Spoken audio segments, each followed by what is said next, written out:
me tell you about a friend. It's Craig LeBlanc where the good times never end. Talking Parks and Rec, it's a show you gotta know. Welcome one and all to the Daily Parks and Rec Show.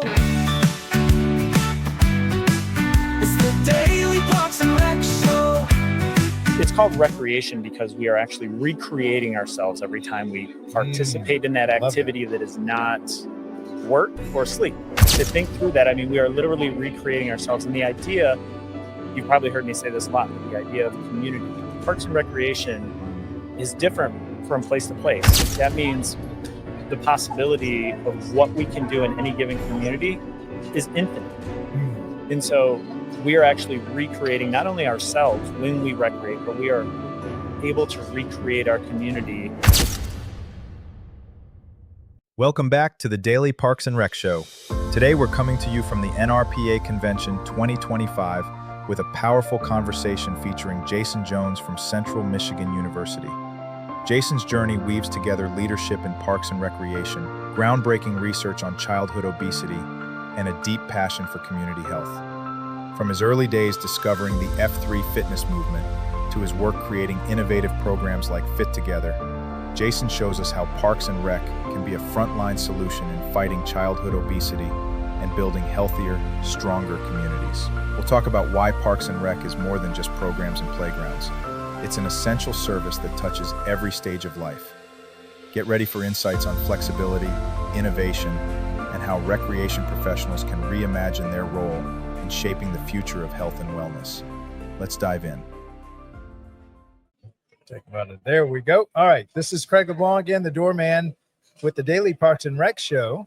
I would consider him a close friend because he kicked me off on a fitness journey that I've been looking for. We met through Parks and Recreation, but maybe we can take just the first few minutes to tell the world of Parks and Rec about F3. So yeah, F3 is a wonderful fitness. F3 is a fitness fellowship and faith. It's a men's workout group established in 2011 in Charlotte, North Carolina. Now it's all over the world. I think 17 or 18 nations have F3. And I've been doing it, just celebrated 8 years of daily workouts, 5:30 in the morning on the weekdays, 7-ish on weekends. To let you sleep in just a little. A little bit. But it's a wonderful way to fight male loneliness, getting guys physically active and improving their physical, mental, emotional, and social health. Yeah. So, yeah. And you had mentioned it to me, and it was something I was looking for, and I went and visited. Shout out to my group in New Orleans and Baton Rouge. They've kind of taken me under their wing, and we even launched a new one on LSU campus. So if you're ever on LSU campus, Tuesdays and Thursdays at 6 in the morning, you'll see a group of guys just working out. How did you get involved in it? Actually, the guy who introduced this to me is floating around here somewhere. I just saw him in the hallway, a guy named Nick Aceves from, oh my gosh, I'm drawing a blank with the community he's with right now, Rowan County Parks and Recreation. He got me into it actually at NRPA Director School in 2017. We did that in Wheeling, West Virginia, and then I came back to Durham, where I live, and said, all right, I got to find this F3 thing here locally. And throughout the course of one weekend, I found the guy who led it for Durham. And in the 8 years that I've been doing it since then, I've done probably 2,000 workouts. Yeah.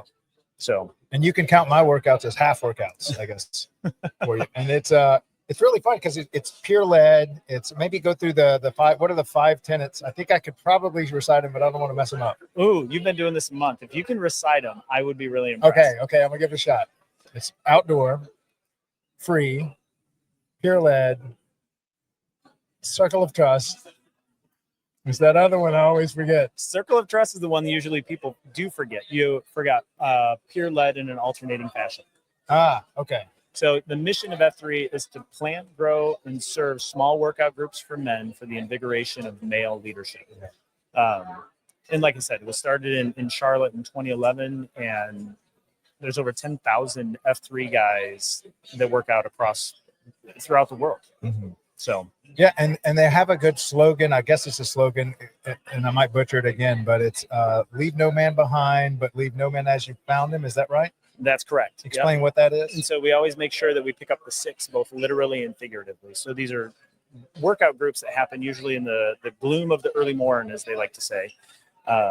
And so it does involve a lot of body weight exercise, a lot of running from place to place. And so one of the things we always watch out for is the man on our 6. The man, we don't leave anyone behind with the group, because anytime you work out with a group of guys, you can have the guy that's running way in the front. And then you're going to have the guy who's straggling in the back who may have just started.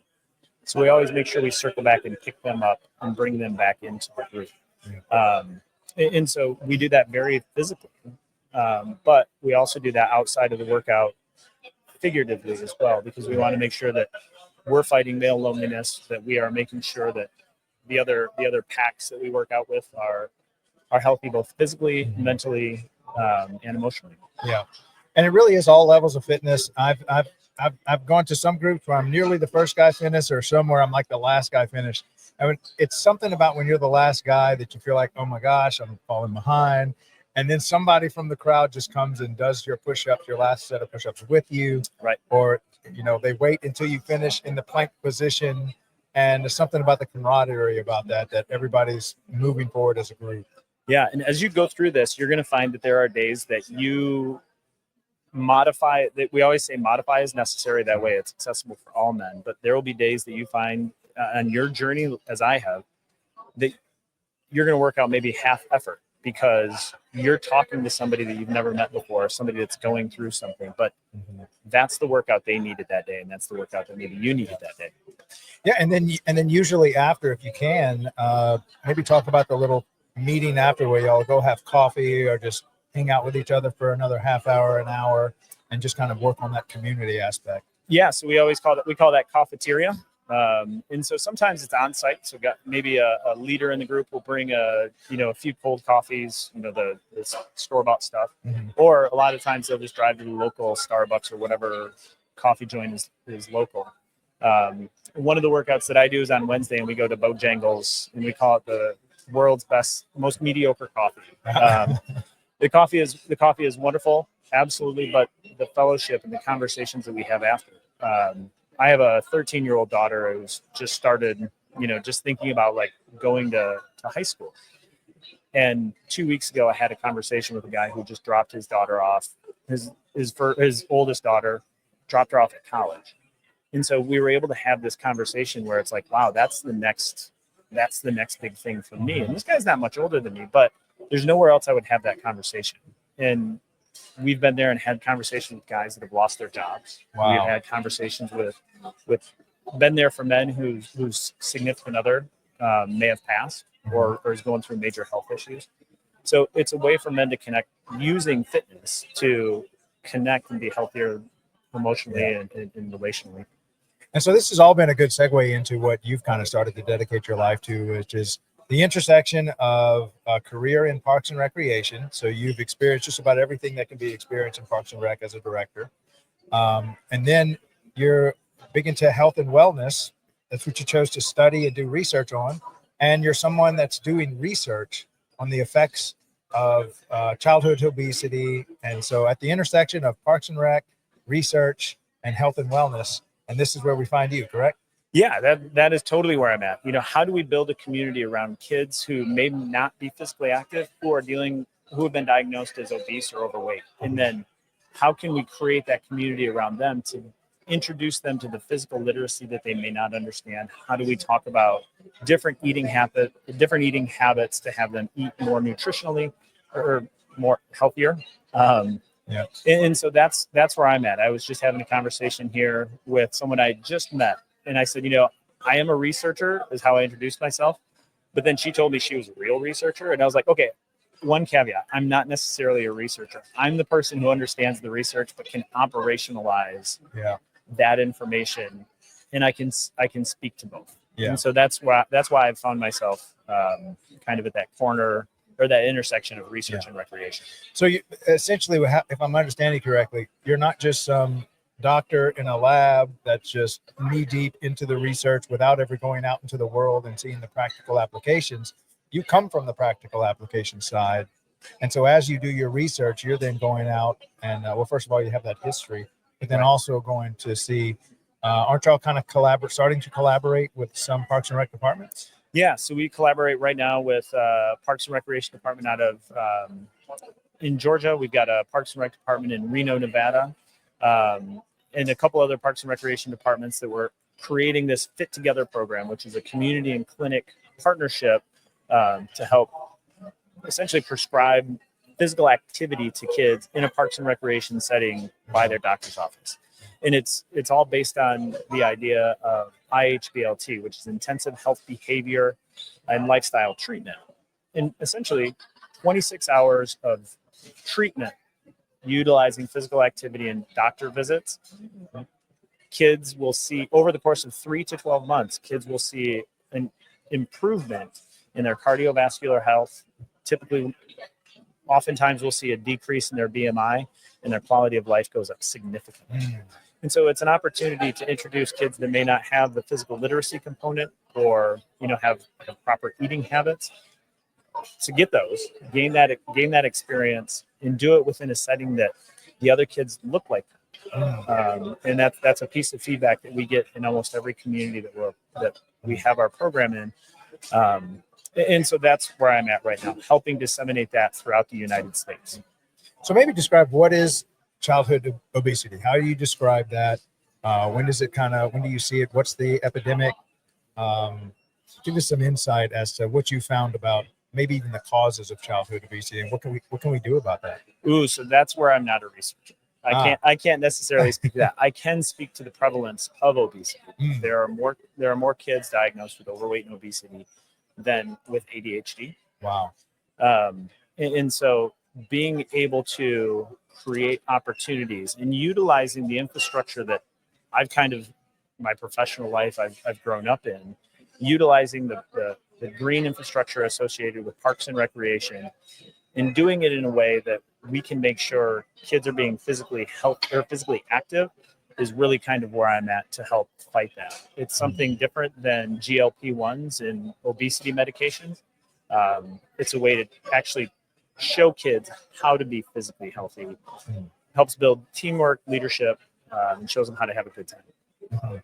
Now, we made a little commercial for the industry of Parks and Recreation. We know that after COVID or during COVID, many Parks and Rec departments were fighting for their life to get funding because they were not considered an essential service in the middle of COVID. And so we made a promotion that you can play to elected officials, to council members, and it also talks about how important Parks and Rec is as far as the role that they play in health and wellness. And so I'm going to play this real quick, and I'd love to get your feedback on why Parks and Rec should be considered an essential service. So play this and we'll come right back. When we talk about essential services, what comes to mind? Police, firefighters, healthcare. But there's another essential service, often overlooked, yet always present. Parks and recreation. Parks and Rec is health. It's the walking trail that lowers blood pressure, the recreation center where seniors fight isolation, the swim lessons that prevent tragedy before it happens. This isn't a luxury, it's a lifeline. Parks and Rec is safety, a playground instead of a street corner, a basketball court instead of trouble, a summer camp where every child belongs. It's not just about activity, it's about protection, prevention, and possibility. Parks and Rec is community, the festival that brings neighbors together, the cultural event that teaches respect and diversity, the open space where a city breathes. It builds bridges where division once stood. It gives people a reason to gather, to connect, to care. And Parks and Rec is economics. It strengthens property values. It drives tourism through events and trails. It saves on healthcare costs. Every dollar invested multiplies, feeding back into schools, into safety, into growth. Essential service is not just about survival, it's about thriving. And Parks and Recreation is where thriving begins. In wellness, in equity, in culture, and in joy. Parks and Rec isn't extra. It's essential. For our health, for our safety, for our communities, for our future. A message from the Parks and Recreation community.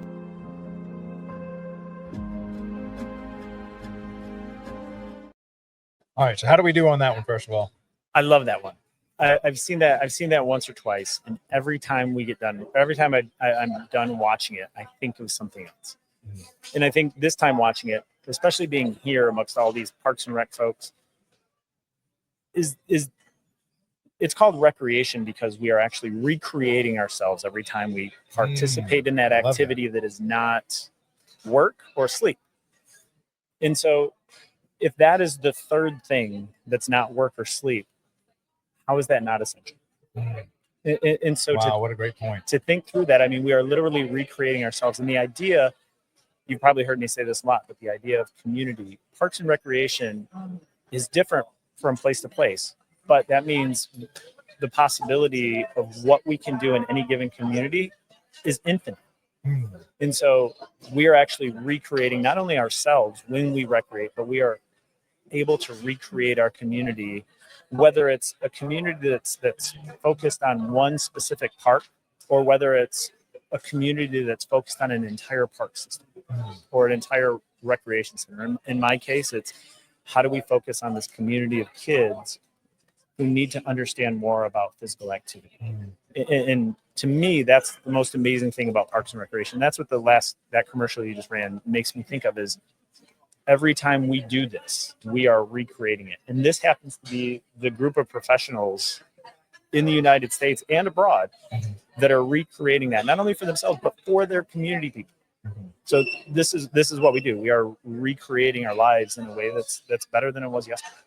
Yeah, and Jason, you actually brought it to my attention how flexible the Parks and Rec department of your city is to be able to address the real-time and ever-changing needs as they evolve versus other departments in the city that are pretty much the same from location to location.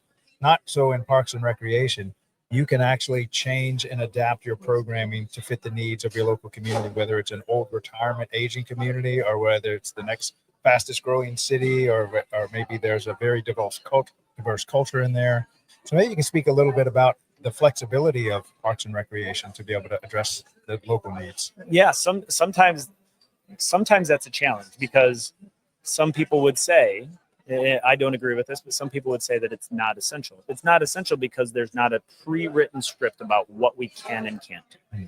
You know, the police department from one city to another city is the same. In Durham, North Carolina, they have the same structure. They do essentially the same thing with few nuance as Flagstaff, Arizona, or as, Traverse City, Michigan. But recreation is totally different from place to place. Sometimes it's parks, and that's it. Sometimes it's parks, recreation, libraries, arts, and cemeteries, right? There was a lady that I used to work with periodically. She would say, we do everything. They were parks, recreation, and cemetery. And they were like, we're a full service agency, cradle to grave. Literally cradle to grave. And so because we can do something different, we don't have a preconceived notion about what we do. That means we can do what's right for each of our individual communities. And in some cases, that's just parks. In some places, that's just recreation. Sometimes it's libraries, arts, and museums. Yeah. And so that's one of the beauties of Parks and Recreation, is that we're able to do just about anything. Yeah. And I think my colleagues, who are thousands of colleagues that are here, our colleagues that are here this week, are examples of that. Yeah. And we could even extend it even beyond cradle to grave, because I have been walking around City Park and I see couples proposing to one another before the child is even around. They are still part of the life of your parents coming together, and then the family reunions. And then, like you said, they're even managing the graveyards. I'm not going to get into that recreating. Yeah, that's the recreating part. Well, man, thank you so much for coming on the show today, and thank you for all your research. And I can't wait to try to help you get that message out to Parks and Recreation as you really start to hone that message, and how people can bring your research into their communities. Sounds good. Thank you for having me, Craig. I appreciate what you do. Fantastic. Thank you, Jason. Thank you. Take care. At DPRS Media Co., we believe Parks and Recreation isn't just a service, it's the heartbeat of our communities. We exist to honor the people, the vendors, and the leaders shaping the future of Parks and Rec. Our mission is simple: to tell their stories, highlight their careers, and celebrate their essential work. Our vision is bold: to be the trusted hub where leaders, vendors, and communities unite, inspiring innovation, sharing wisdom, and building a stronger, healthier nation.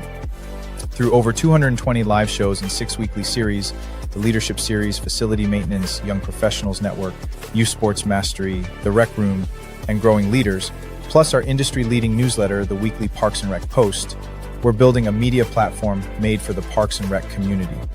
And now, we're inviting strategic partners to co-create this story with us. As a partner, you'll gain 12 hours of annual live exposure with custom shows highlighting your expertise, polished 60-second promos refined for maximum impact, year-round visibility with dozens of replays across our media network, premium features in our newsletter, and amplified social media reach across LinkedIn, X, and Facebook. This is your chance to educate, inspire, and lead while connecting directly with the professionals who build, budget, and buy for their communities. This is DPRS Media Co. Let's build the future of Parks and Rec together.